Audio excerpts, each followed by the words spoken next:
there. Today, I wanted to talk a little bit about the flow and rhythm that you find yourself having to adjust to when you move to France. Those first 30 days can be a bit of a blur. And I had traveled to France many, many times prior to moving here. And I have to say that I really did not expect as much of an adjustment as I ended up feeling at the time, because I thought, oh, I kind of know how things work. And so I really just wasn't expecting it to be as much of an adjustment. And yet it was. So I got here on a Sunday. If you are arriving anywhere in France on a Sunday, it takes a little bit of preparation because depending on where you are, things could be closed. Except in larger cities. In larger cities, you'll find grocery stores open some of the time, the larger chains open. But I was arriving in a small French village, so I knew that everything would be closed. So thankfully, I was going into an Airbnb, so I had messaged my host to see what options for food would be. And so I kind of knew what that situation would be. And thankfully, there was a little kind of convenience market, what would be called here an épicerie, in the village that was open on Sundays in two different kind of blocks of time. And I was able to, grab some food and a baguette and, enough to get me through till Monday when I could get to the supermarché. So something to think about for sure. Even since then, on various travels around the country, if I am going somewhere on a Sunday, I do think about it to make sure that I either am traveling with food with me or I've got it covered in some way. But just something to think about. But in those first few days, obviously, you're going to have some jet lag and the time change. For me, I was coming from the West Coast to the US, so I was looking at a 9-hour time difference, which takes a bit of getting used to and getting turned around. And so I had allowed time in those first days for just, Paolo and I to sleep when we were tired, and I would take him out for dog walks around the village, just trying to get to know the lay of the land. And there would be times of the day where we would go outside and I would not see another soul. Now, this was a village of almost 10,000 people, about 9,500 people. So you would think that I would see another person, and it would depend on the time of day. And sometimes with the jet lag, if I was sleeping in and not kind of getting up and out early, I could miss that kind of morning, particularly if I had gotten up late in the morning and then, had coffee and waited and not gone out until noon.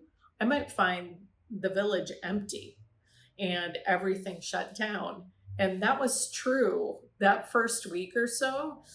It seemed like every time I went out, I had missed the time in the morning where people would be out.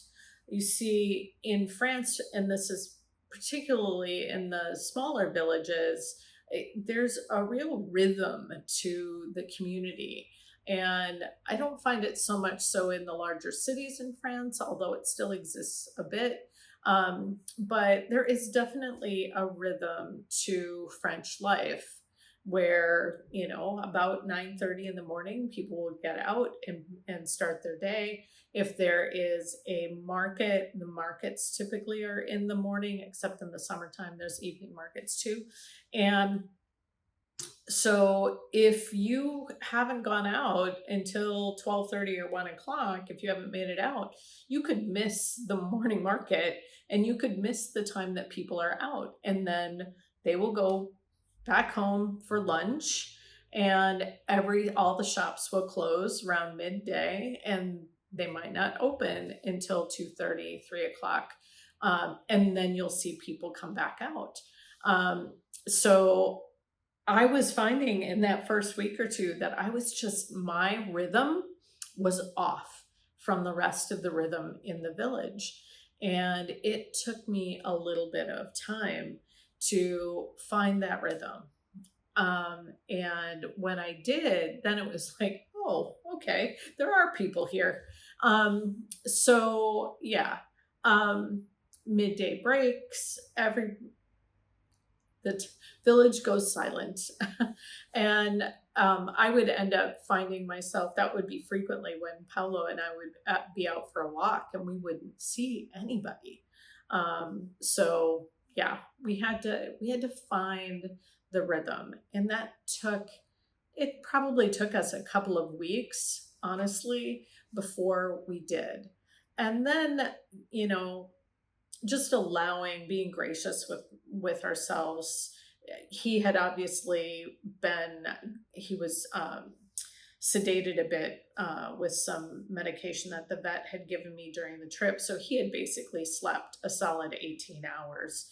So unfortunately, when I was really about ready to just call it and sleep for a good 24 hours after we got here and got settled, of course, he had all kinds of energy and wanted to get out and explore. So we had to work our way through that.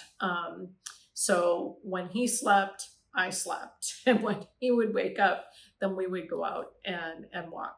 The other thing that I noticed, you know,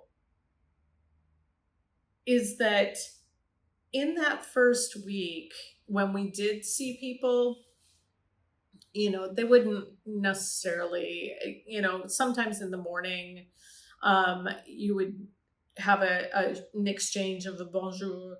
But beyond that, there was no other conversation, which is kind of what I was used to when I've been in France before as a tourist.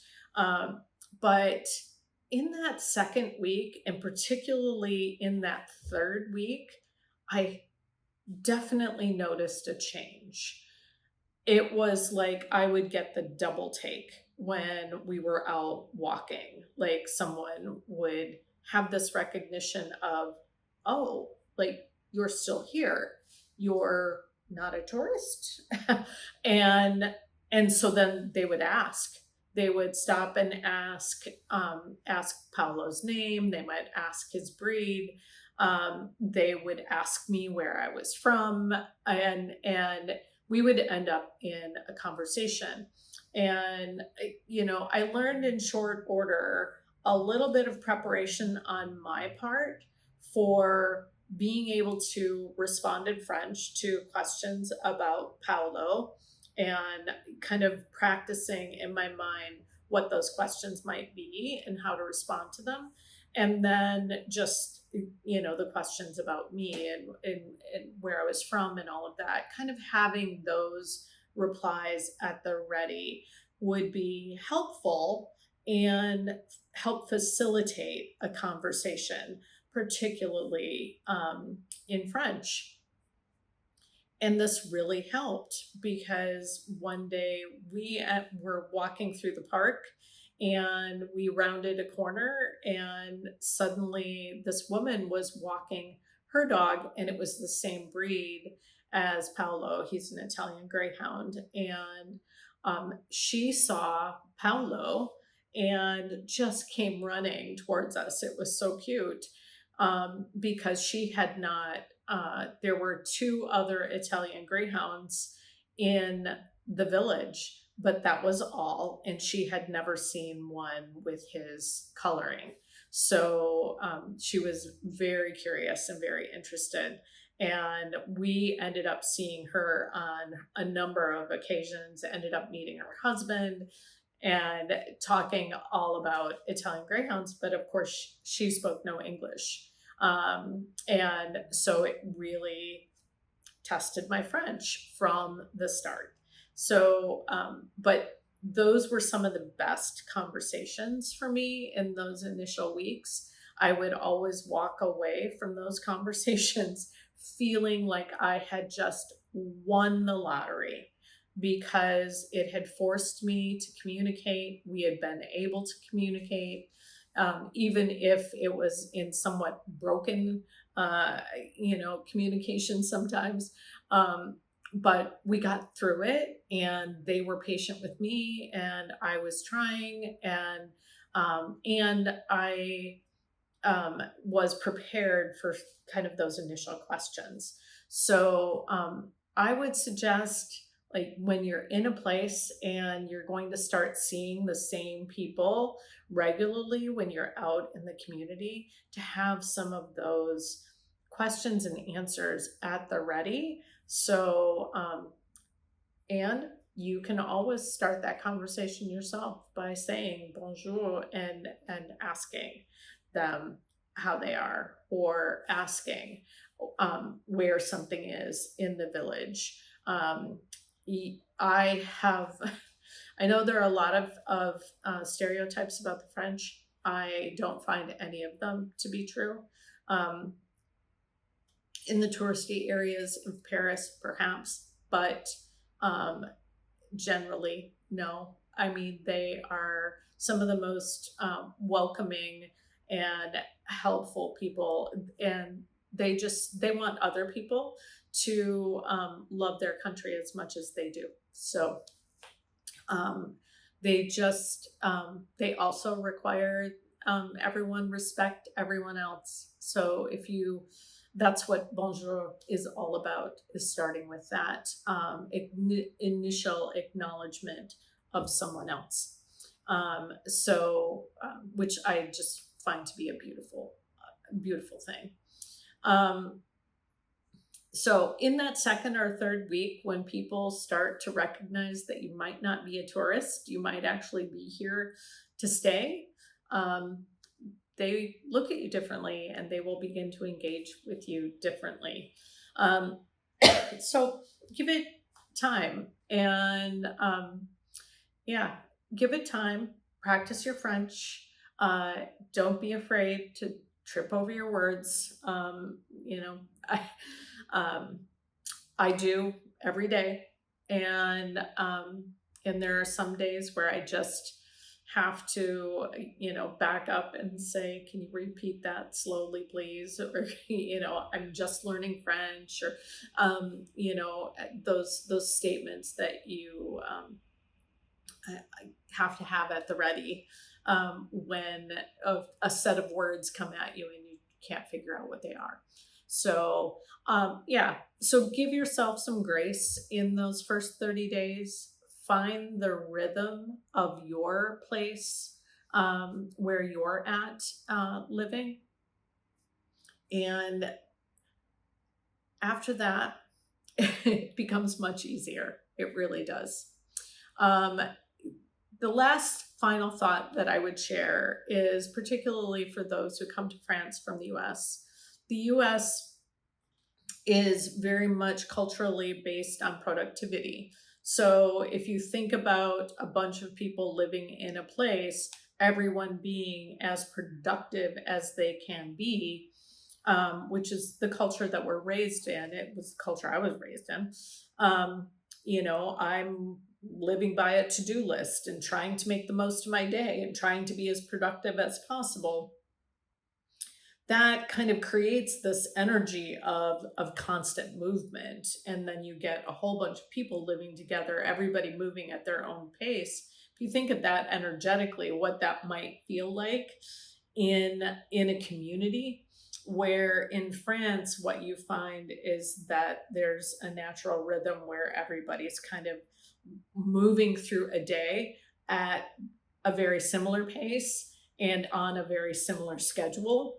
So energetically, it creates a flow versus that kind of really dynamic energy movement in the US. And so it is kind of jarring to the system, where suddenly you go from that kind of constant movement to this slower flow state of a community. You really realize that, oh, it's okay to slow down. It takes some adjustment to slow down, to realize that you've got space to slow down, that it's okay not to be productive every moment of every day. Excuse me. That takes probably the most adjustment in that first month, is really just allowing yourself to slow down.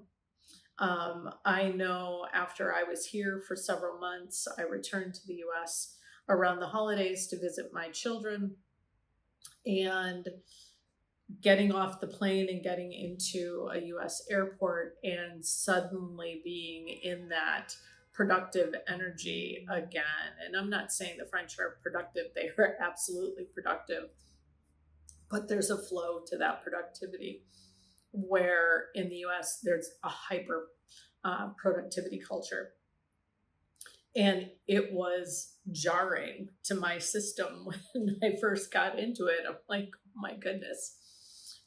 You really notice it when you've been out of it for a while. So be prepared for that. It takes a bit of an adjustment. I am getting ready to go back for a visit to the US again in a few weeks, and I am prepared this time that I will likely find that jarring again.